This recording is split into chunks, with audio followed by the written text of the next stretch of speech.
So it's unfair to ask you to wait. So,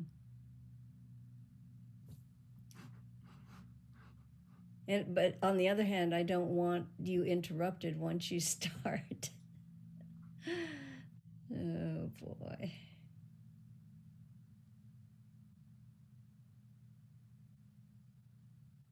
Okay, I think Janice, can you they're hear me? muted, so we can go Janice? ahead and Janice, can you hear I me? want to say we can go ahead and start. Is that all right with you? With a caveat that they may jump in when they're all set up. Yeah, yeah, it's Okay. perfectly fine. Hold, Because we're Janice. gonna do Okay. a discussion activity in the beginning. So Okay. whenever they're ready, they can join the discussion. Okay. Okay. That sounds like a deal. All right. So I'd like to introduce. I'd like to. Whoops. Oh, sorry. Now he's calling me. Yes, Bob. We're live, go. Well, okay. We're gonna start right now. Thank you. So they're good. They can see Yes, everything. they're good. They're good to Awesome. go. All right. So I'm going to introduce you if that's all right. Yeah. And thank you, everyone out there, for attending the first Eclectics of this semester. We're very excited. There's some of you on Zoom, there's some of you in the Mackie, and some of you live streaming, apparently. So, our guest today is Dr. Jin Woo Lee, who received his PhD and Master's in Mechanical Engineering from the University of Michigan and his Bachelor's in Mechanical Engineering from Binghamton University, which is different from Brigham. His teaching interests include design processes, computer aided design, manufacturing, and solid mechanics.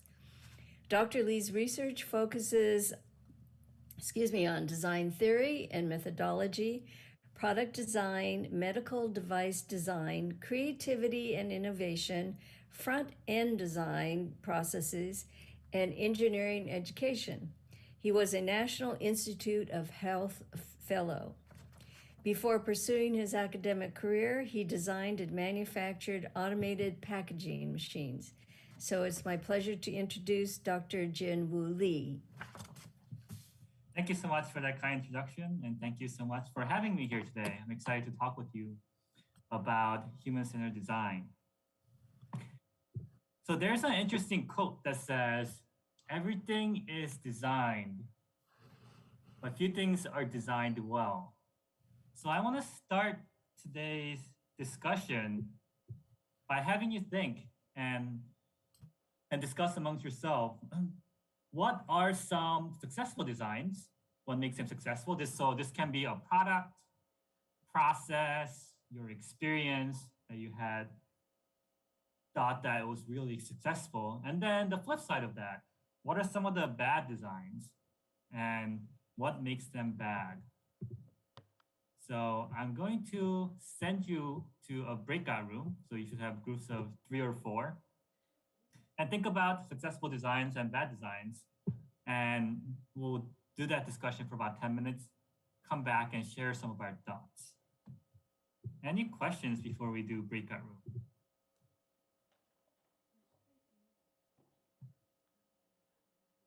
All right. So wait, I'm sorry. Could you give us an example? It might make it a little easier and start Yeah. us our Yeah. brainstorming. So an example might be a product that you really enjoy using. So if you had a good experience using your phone, for example, the smartphones that are coming out, maybe you can describe if that's a successful product or design to you, what makes that one successful?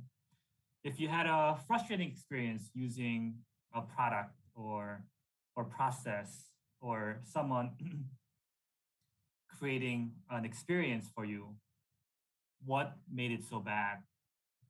So another example, of successful one is like if you went to Disney and had a great experience and they designed their rides very successfully, what made that successful for you? And then the flip side of what are some of the bad designs that you've experienced? Okay, that's great. Thank you. Yeah, right. discussion in breakout rooms for about 10 minutes. So are you going to launch this? Yes, Jimmy? I can launch this. Give me 1 second. Okay, so just to let you know what's going to happen, you people in the audience, we're going to all be assigned to a breakout room. You don't have to do anything. You're going to end up in a breakout room with other people. And then after a period of time, you'll receive a warning that says your breakout room will be ending in X amount of time, and you'll be automatically taken back to our main session, okay? All righty, I'm going to open up all the rooms. You're welcome to come back to the main session at any point when you're done with the discussion.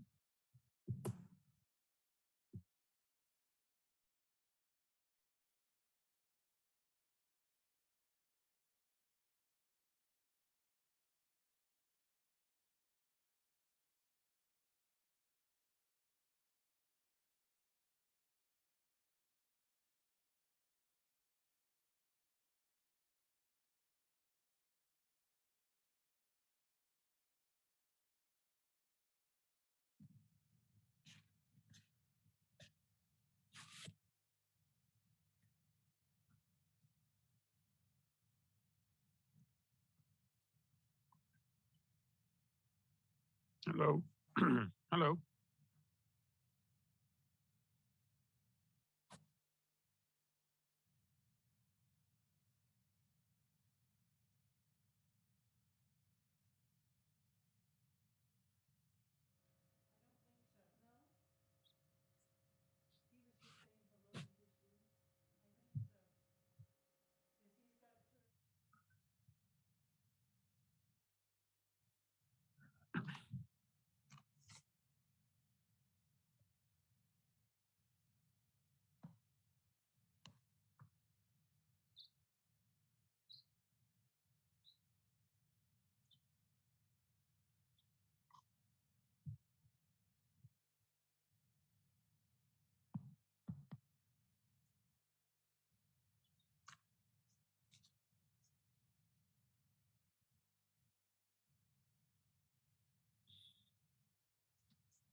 Recording in progress.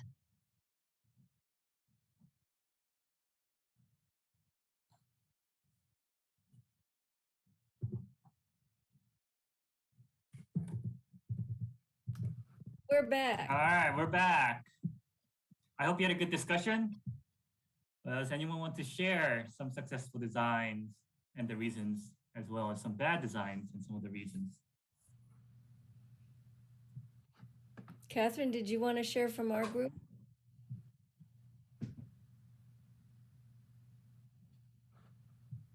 Whoops. Where did she go? Okay. Oh, I think you're muted. I'm not muted, but Catherine's muted. Catherine is muted. I'm sorry, yeah. Talking about bad designs would be if we can get all of the things that are not working by the end of this event today with you, Jen. That would be the best thing. The worst thing would be standing in the line waiting for someone anywhere in the world. Waiting in line, yeah, definitely.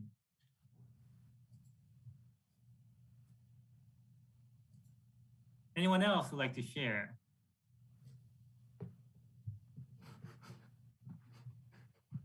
So in our room, can you hear me? Yes. So in our room, we found it easier to talk about poor design rather than successful designs.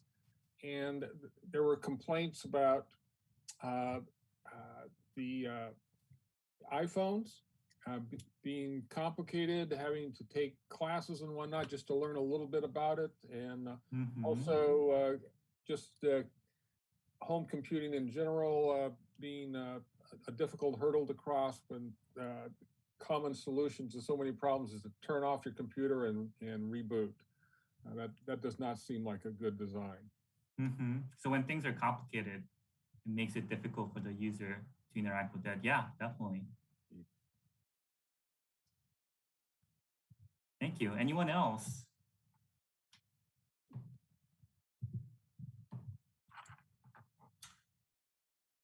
Good designs are intuitive. Intuitive, yeah. So it helps you to achieve the goal or function that you desire. Good designs follow a mapping. Like on your stove, when the dials correspond one-to-one mapping to the burners. Yeah, so it requires minimal training to turn on the stove when it maps into it. Yeah, thank you so much for sharing. So the worst design I can think of is a VCR, trying to program your VCR to record back in the 80s and 90s. Yeah, there's a lot of steps involved to do that. So yeah, there are examples of successful designs. There are lots and lots of examples of bad designs. When it comes to bad designs, the one that comes to my mind right away is one of these doors. You might have seen these. You are trying to get through a hallway or entry or exit a door, and you see all of these handles, and I get very confused. Do I push from the left? Do I push from the right? Am I gonna get this right this time? Should I be safe and try to push from the middle to open the door? So it's not very intuitive to use, and it can confuse the user. So studies have shown that over 80% of the products fail. So there's a lot of failures out there. You may be familiar with these two products, Google Glass and Apple Newton, which are both considered failures. And studies showed that the number one reason for this failure is due to the fact that some of these companies and engineers, when they're designing, they fail to understand customer needs and their context.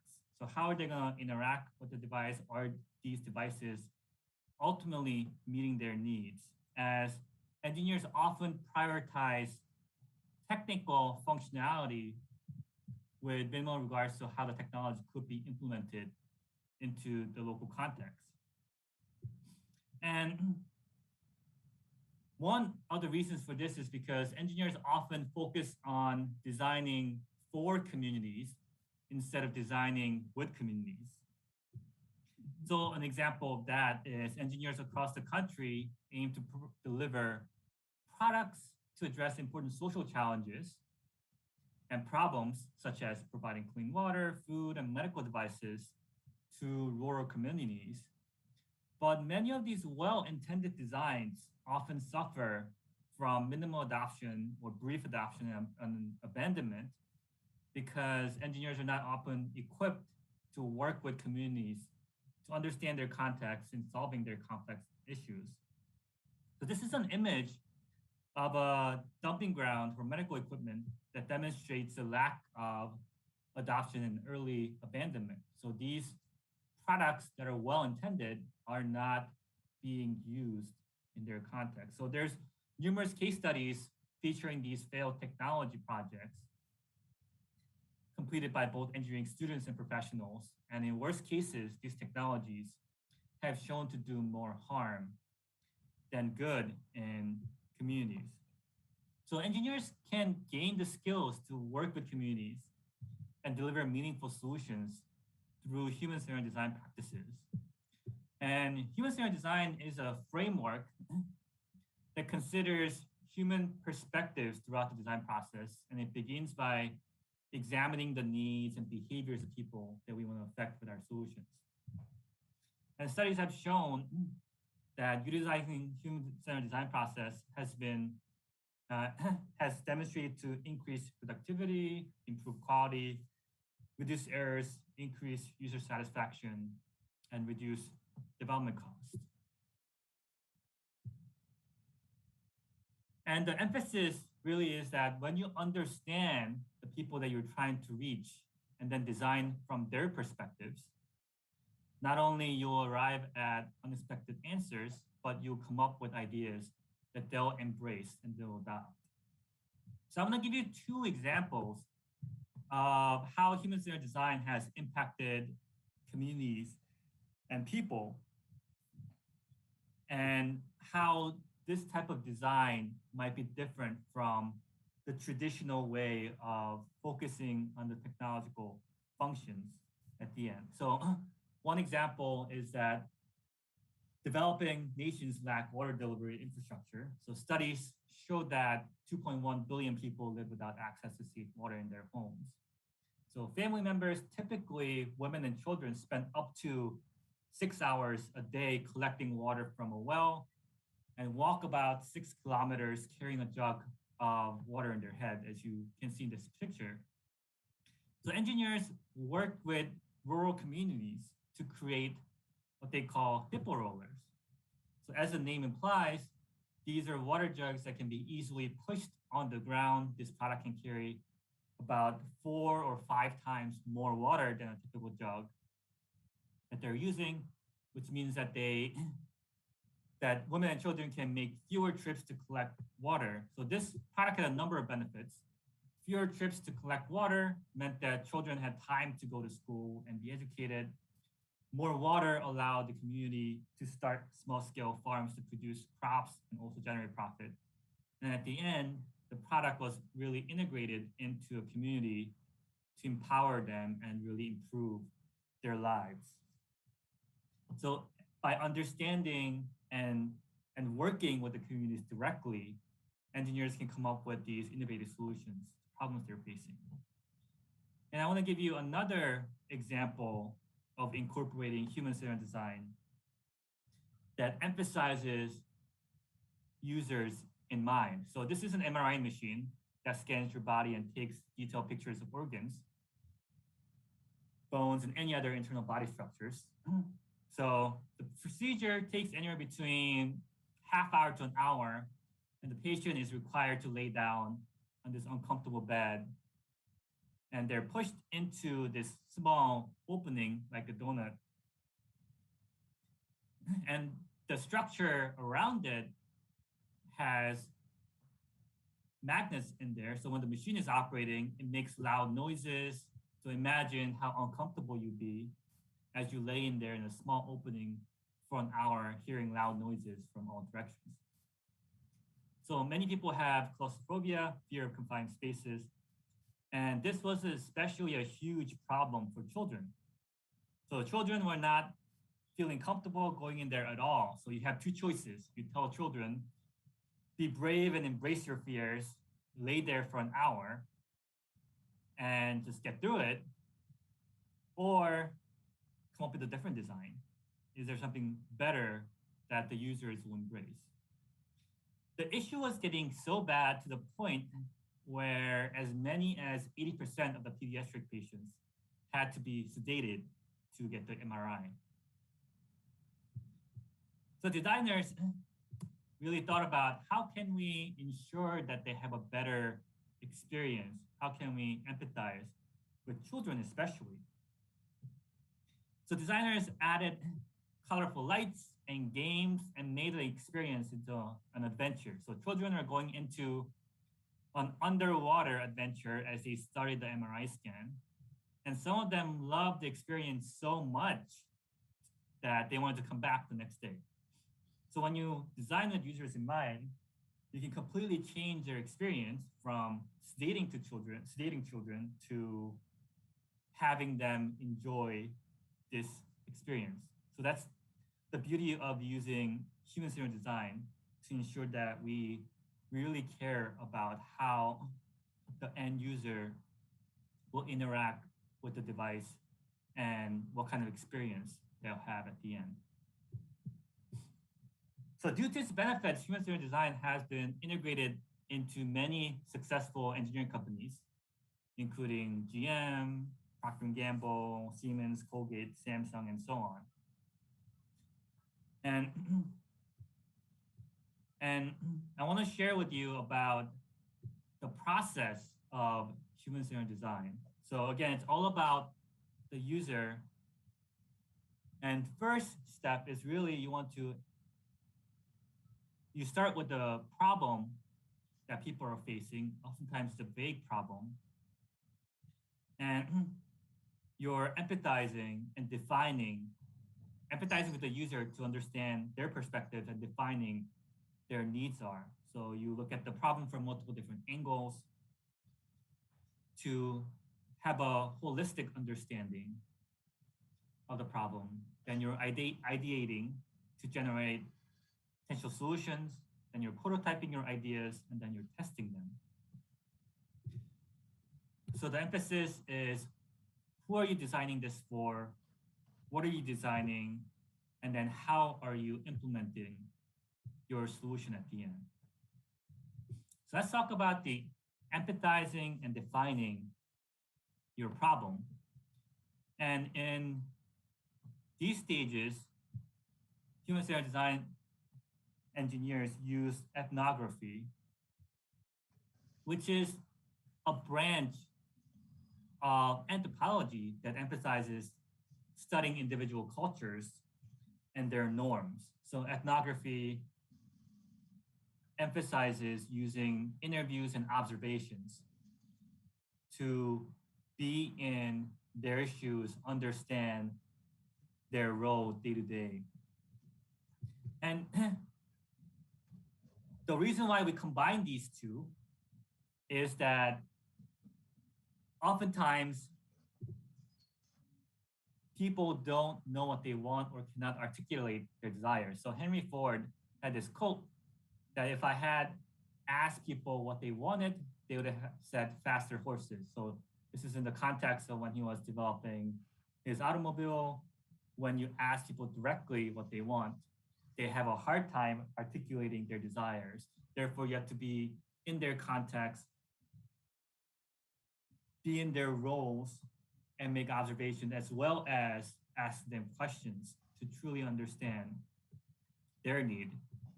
And I want to give you another example of a successful case of making an observation to come up with an innovative solution. So this is an example of developing a children's toothbrush. And it really explains why observations and empathizing with the users is important in the beginning of your design process.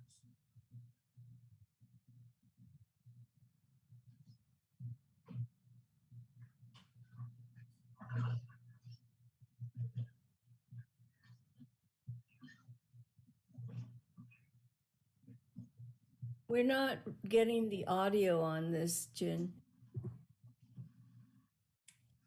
Thanks for letting me know.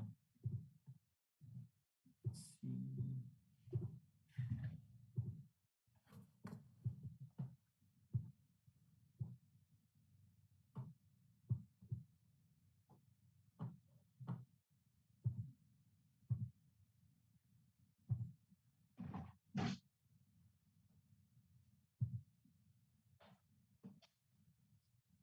Still not getting it?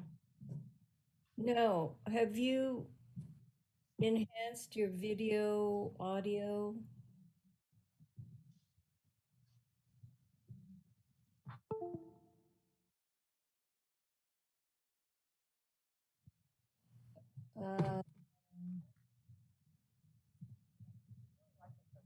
Stop fooling around and start designing. Is this working? Right, but we want to go through.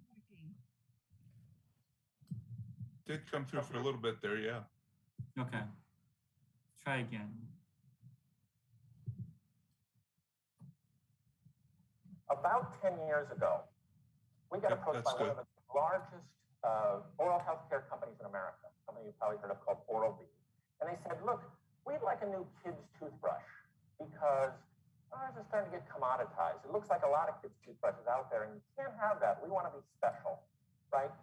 So we say, okay, we'll do this. We want to go out in the field and do some field research.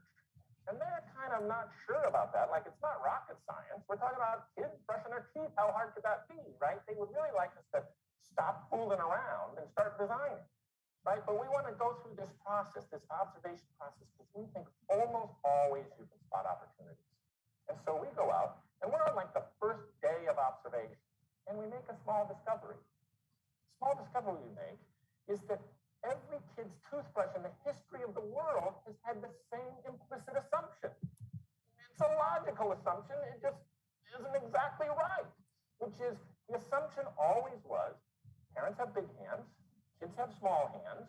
And so when you want to make the kids' version, make it like the parents' brush, only smaller and skinnier. Perfectly logical until you go out in the field, until you actually watch humans, little tiny humans, brushing their teeth. And what you notice right away, you get a 5-year-old boy brushing his teeth. He's not holding his toothbrush in his fingertips the way mom and dad do. He's fisting it. He's holding it like this because he doesn't have the dexterity. He doesn't have the fine motor controls that his parents have. And so he's got to hold it like this. In fact, the other thing he does is he holds the brush too far up very frequently. And so he's punching himself in the face as he's trying to brush his teeth. And we solved that problem too. But the main thing was, came back in the field and said, uh-oh, kids don't need little skinny toothbrushes. Kids need big fat toothbrushes, right? Let's make them big fat squishy toothbrushes. And you may have noticed, now every toothbrush company in the world makes these, but our client reports that after we made that little tiny discovery out in the field, sitting in a bathroom watching a 5-year-old boy brush his teeth, they had the best-selling kids' toothbrush in the world for 18 months. So when you think about power, when you think about, credibility, if you could go out in the field and do that observation and come up with that finding, and your company, your organization was the best in its field for 18 months afterwards, would that be worth it? I think that would be worth it. So that's this message about think like a traveler, be an anthropologist, use your...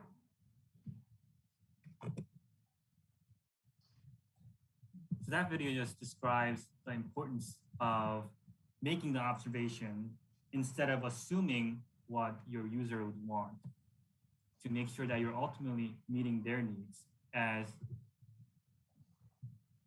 we as designers are not like the users, so we can't make that assumption, and we have to empathize with our users to ensure that it's going to be successful at the end.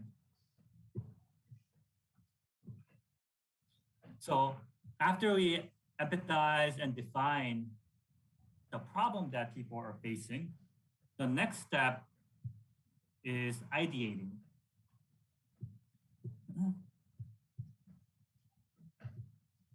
So research has shown that your innovative solutions to problems is traced to success in ideation. After designers have discovered the design problem and understood the context through observations and interviews, we explore the potential solutions to that problem. And in an ideal world, designers want to explore multiple different ways to solve their problem. And then you would synthesize those potential solutions, iterate on them, even test them a bit until you have a really creative and innovative solution at the end. The challenge is that many designers struggle to innovate at this stage. And many people have lack of ideas, which lead them to just obvious idea that exists already, or it's something that is a small tweaks of a previous solution that other people have implemented. So at this stage, we really ask, how do we promote creativity and diversity of ideas that could lead to innovation? And we emphasize following best practices in idea generation And we also implement a number of idea generation techniques to ensure that designers are thinking through their ideas before they select one to pursue. So some of the best practices in ideation are to generate multiple and diverse ideas. So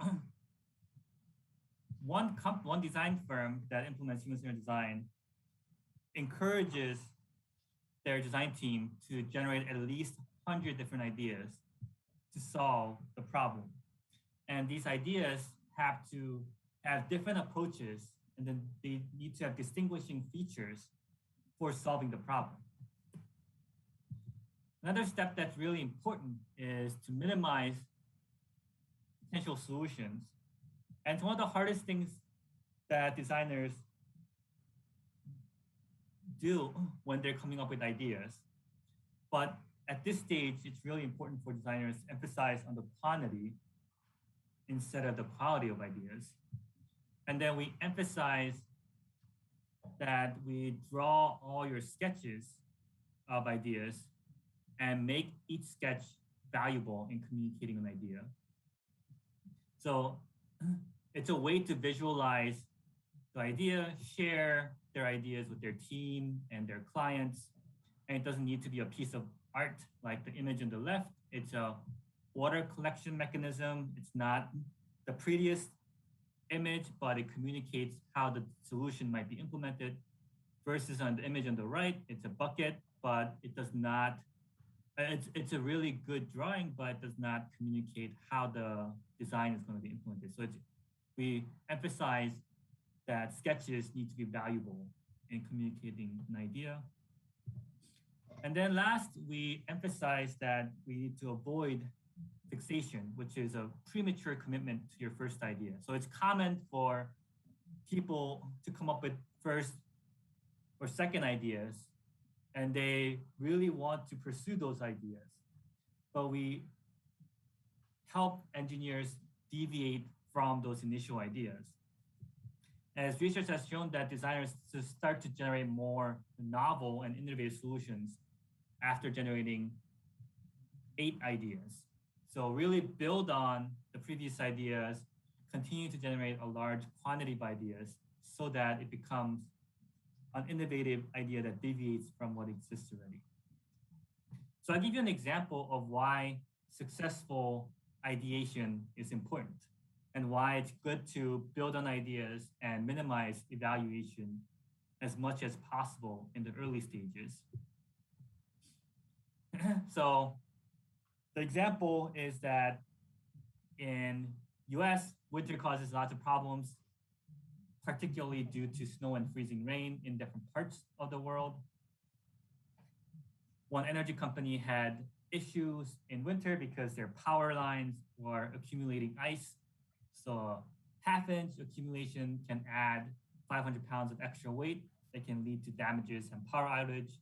And this was a huge problem in rural areas when the power lines went through forests and there wasn't a good way to clear the accumulated ice. So the company decided to come together and ideate potential solutions. And again, they really emphasize large quantity, don't evaluate your ideas, and then build on each other's ideas throughout the session. So one technician had a wild idea, which he said, we're in the middle of nowhere. We can train bears to climb up these utility poles, shake the ice off. So this was an unrealistic idea, but they decided not to evaluate it as they're following best practices in ideation. And they decided to build on this idea instead. So if you want to train a bear to climb up the utility poles, how would you do it? Well, from watching cartoons, we know that bears like honey. So from Winnie the Pooh.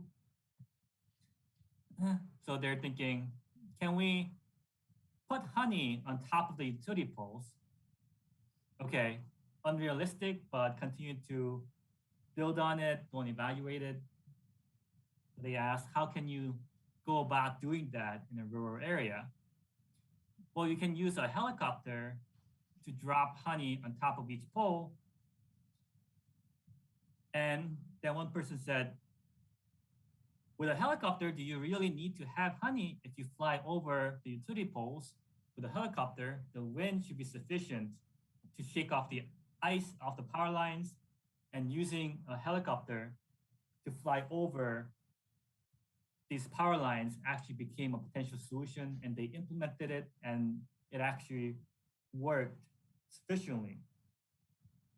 So again, following best practices in ideation of during large quantity, not evaluating your ideas, and building on each other's ideas led to an innovative solution that they can implement.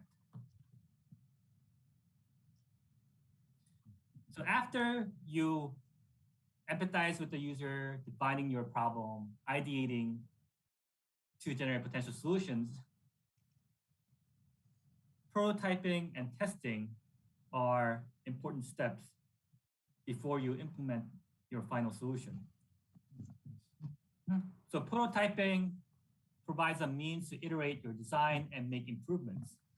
And it allows for low-cost design concept evaluation.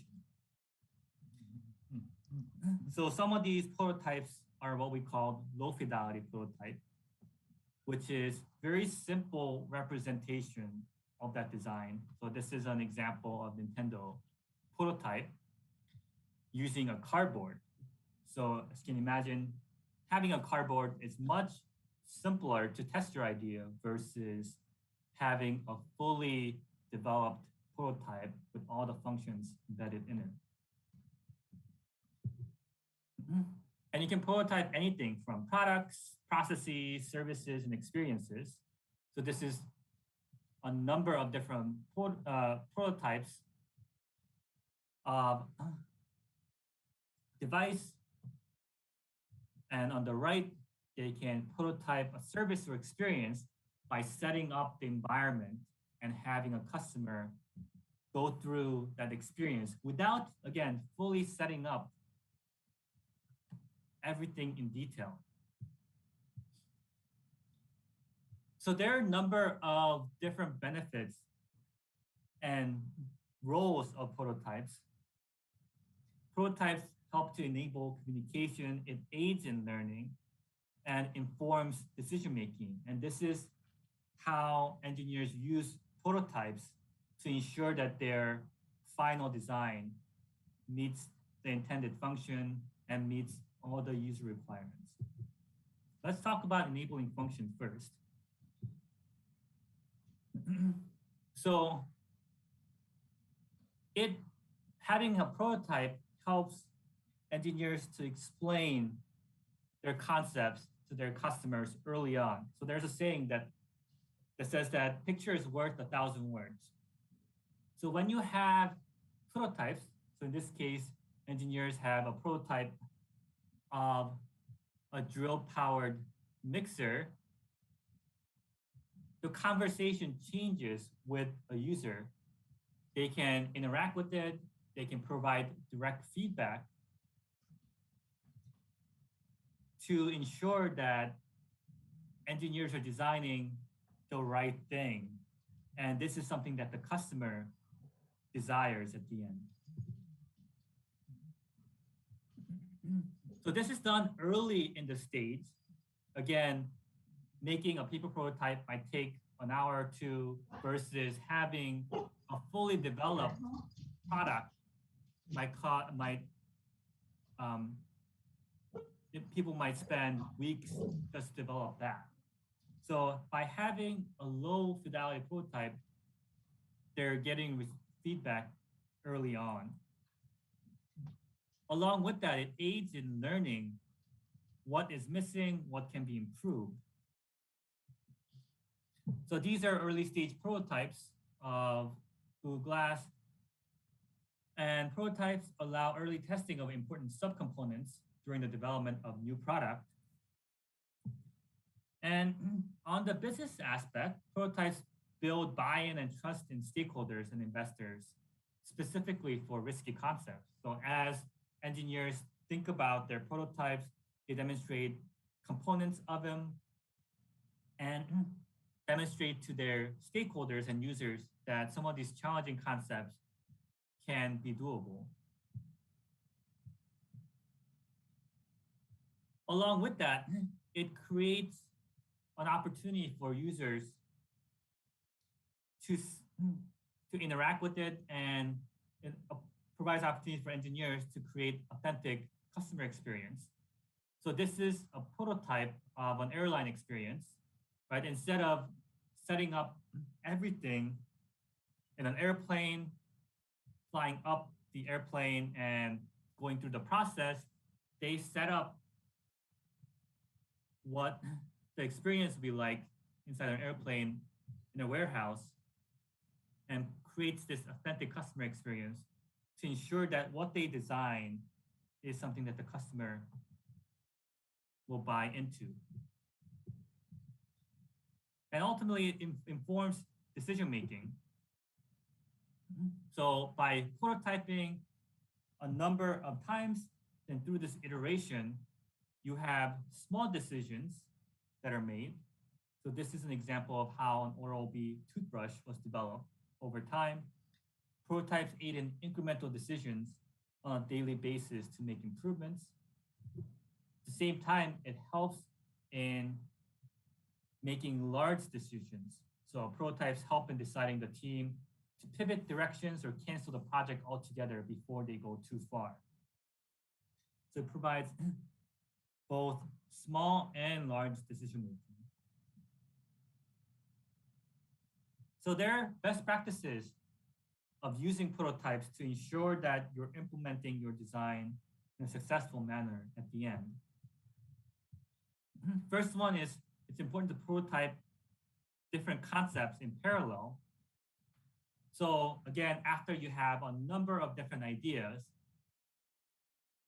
engineers are prototyping in parallel, meaning they're testing a number of different ones at the same time, so that the users can compare different products at a time, different features, and this would allow them to combine different features at the end. Engineers often also prototype subsystems. So they create isolated subsystems that can be tested at the individual component level to reduce cost and effort of prototype, but still provide the same information. So if you have a complicated system as a whole, they will focus on a small aspect at a time before they synthesize the whole system together.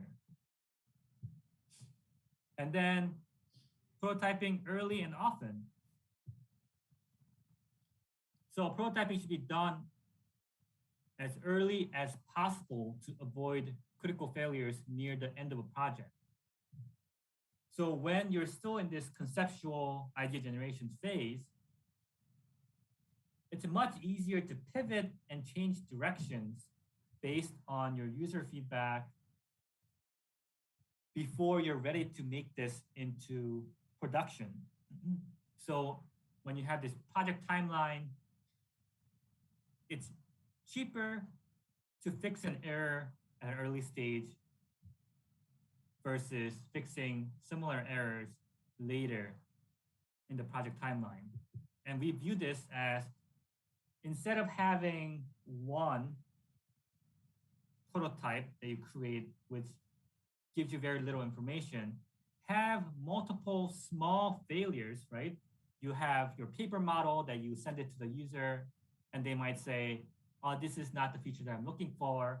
And you make revisions and create the next paper model and then show it over to them. So these are small failures, but then you're learning from these failures until you design something that the user would want ultimately. So we called some of these prototypes prototypes, as it's important to make sure that you're building the right it, meaning you're delivering something that the users really care about. You build it before you build that particular product right. So it's validating the market appeal and actual usage of the potential new project objectively and with the smallest possible investment of time and money. And then we use the prototype to communicate with different stakeholders. So it's helping both the design team to communicate, right? When you have a physical model and you're trying to make improvements, it helps to have a physical model versus just talking about an abstract idea, as the design team will arrive at the similar mental models and allow them to communicate more in detail. At the same time, by having prototypes, will enable observations of real user interactions with the design or the idea, and again, get that feedback early on. And last is prototyping for authentic experience. So the important part of this experience is that it highlights design flaws that would be missed in traditional prototyping. So oftentimes in design, engineers discover something called unknown unknowns, or something that we never knew that users wanted this feature or aspect until we start to test them, start to prototype them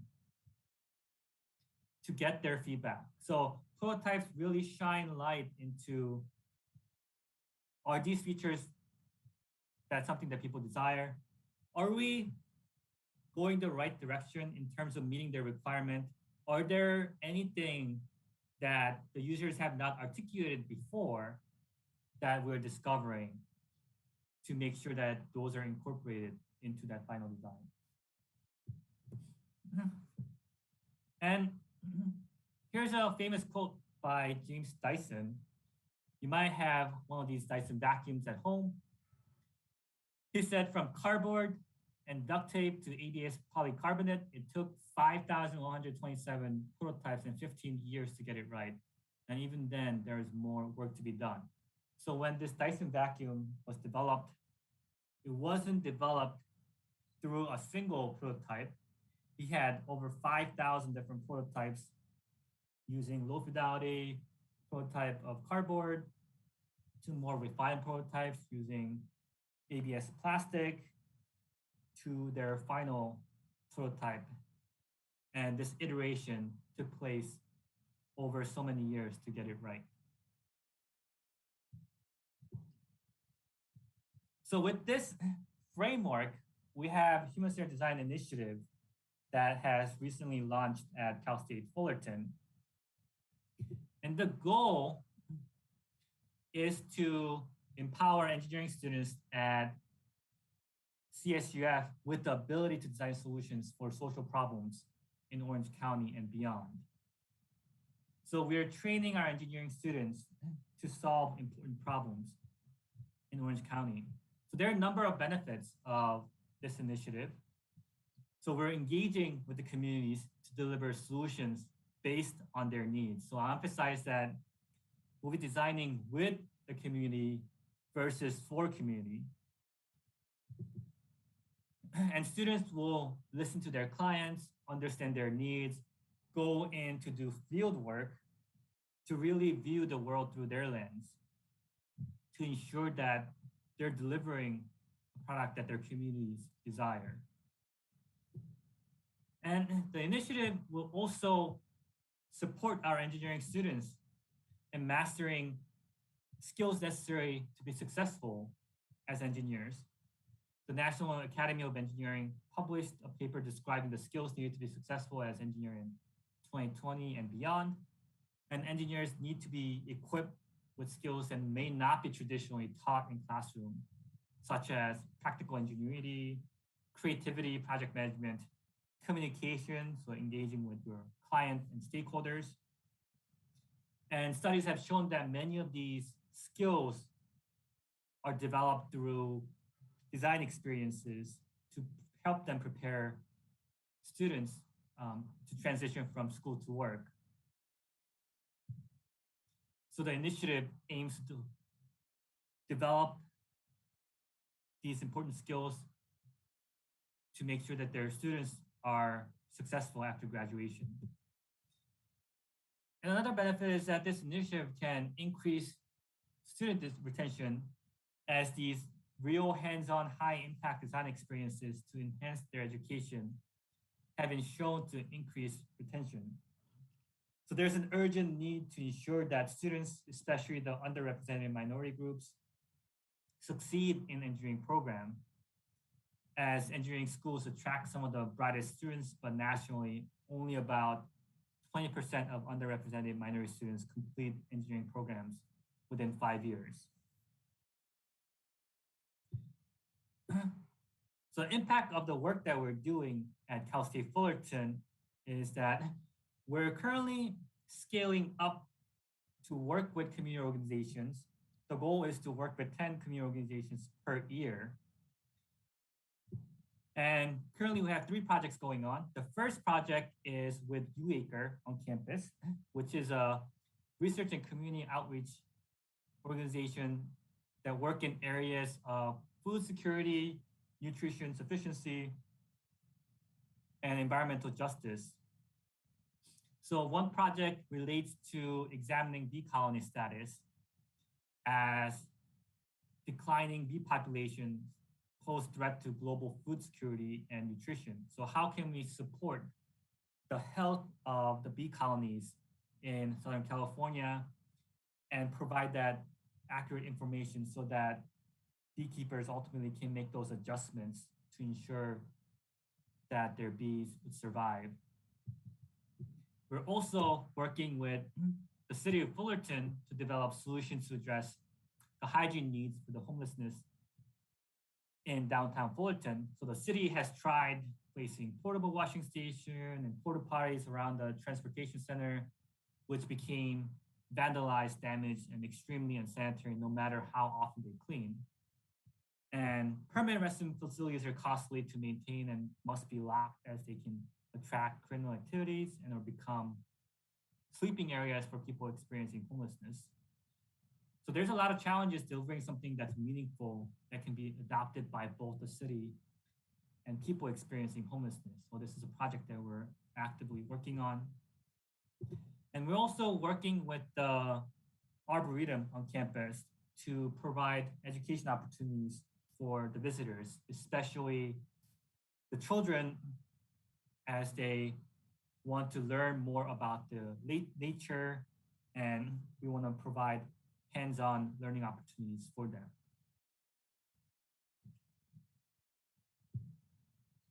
Another impact that we hope to have with this initiative is we'll provide opportunities for our students through fellowships. So at Cal State Fullerton, many of our students already work outside of school to fund their education at positions that may not be relevant for their future careers.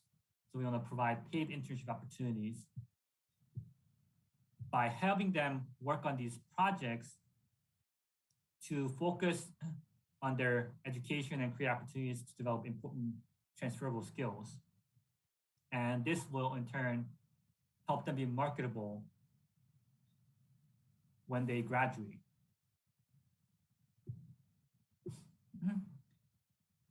And we hope to increase retention of our engineering students through this initiative and through rigorous assessment. Currently, our 4-year graduation rate at the university at the ECS, which is engineering and computer science, is under 20%. So we aim to increase retention of our students and help them thrive in the engineering program as they propel forward into their future careers.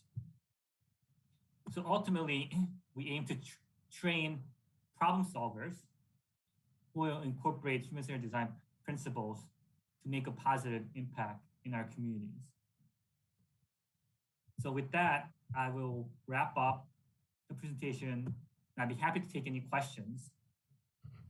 I also want to make an announcement that we are also looking for additional project partners who want to work with us and can benefit from our engineering expertise. So if you're interested in working with us, feel free to reach out via email, jenlee@fullerton.edu.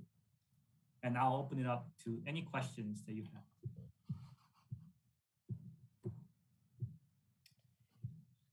So thank you, Jin Lee. Audience, do we have questions? I have a chat here from Irene. How do you decide what projects to be involved in or involved with, and what are the criteria? Yeah, that's a great question.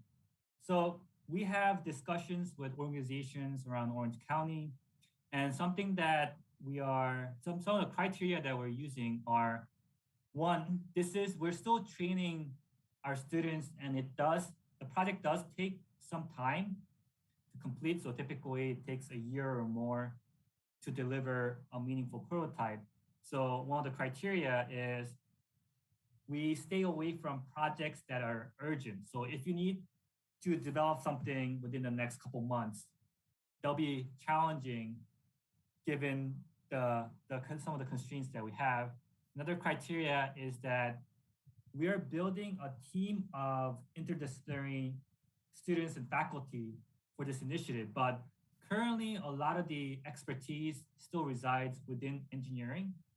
So if the design project involves more of like the policy or something that deals with changing the structure of organization, we stay away from those projects. We mainly focus on delivering something that's tangible, like a product at the end. Okay, thank you. And good question. Who owns the product after development? Yeah, so we deliver it to our customers. So the university has been very generous in providing funding to work on these projects. So at the end of the project, we provide a final report that describes the steps that we took to get there, as well as a prototype of that solution.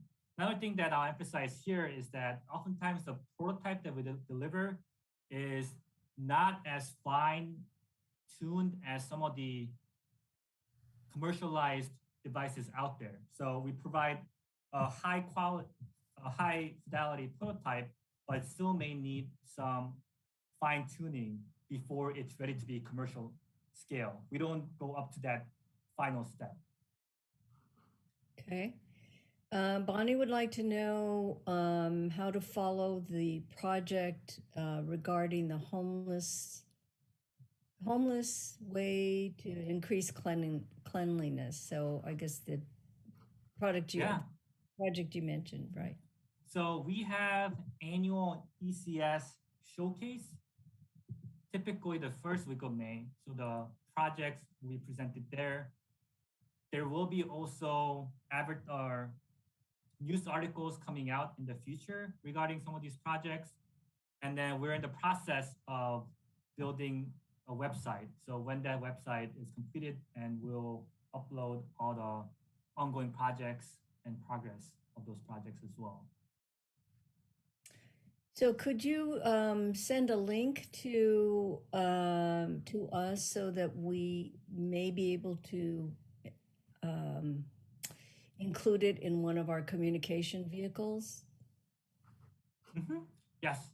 So the information currently does not have the projects listed, but we hope to include that in the future. So I can give you the website information that is currently up right now. Okay, great. And from Irene, how many years has this Cal State Fullerton initiative been in place? And is it unique to Cal State Fullerton, or are there other CSU initiatives? So this initiative just started this fall. So I spent the summer recruiting projects, working with partners, creating curriculum for our students to go through. And we started to work with these partners fairly recently. And currently this initiative is unique to Cal State Fullerton, and I hope to implement this initiative in other CSUs as well. I had discussions with other professors, other CSUs as a possibility. Okay. Do we have any other questions for Jinwoo? Are you videotaping the initial process? Oh, initiative process and work. We're currently not videotaping the details of the initiative as we're still building it. But as we prepare to share it, we'll have more materials, we'll have more videos of students working and describe the process more in detail. But it might take some time for us to get there. Well, I have to say, I'm amazed and thankful that you took time from your schedule of creating the curriculum for this fall to speak with us. I mean, we very much appreciate your time, Jinwoo. So, okay, great work. We have people who think it would be an interesting documentary if you were videoing your initiative. That sounds like a great idea. Yeah. Yeah, Maybe, we can ask one of the teams to document their entire process. well, and don't you think it would be a helpful support to sell it to other CSU or to other CSUs? Yeah, definitely. Okay. Any other questions? No? So the Mackey people, you folks in the Mackey, I'm not sure you can chat. I'm not sure what you can do actually. So there is a coordinator there. And if there are people in the Mackey, I assume the coordinator can take questions from you. Everyone's quiet? Testing. Okay. Testing 1, 2, 3. All right. Well, I think we've kept you long enough Janice, then. can you hear me? Jinwoo, thank you again so very much for the excellent presentation. And I learned more about the process of successful design than I ever thought I would know. And at this point, we will let you go back to your very important other work. So thank you again, and we're receiving more thank yous on chat. Thank you so much. Thank you for having me. Well, thank you for coming and educating us. Yeah. So, Of course. Yeah. I hope you have a good week. Yes, you too. Bye-bye. Thank you. What a treat. Janice, I needed that Zoom number for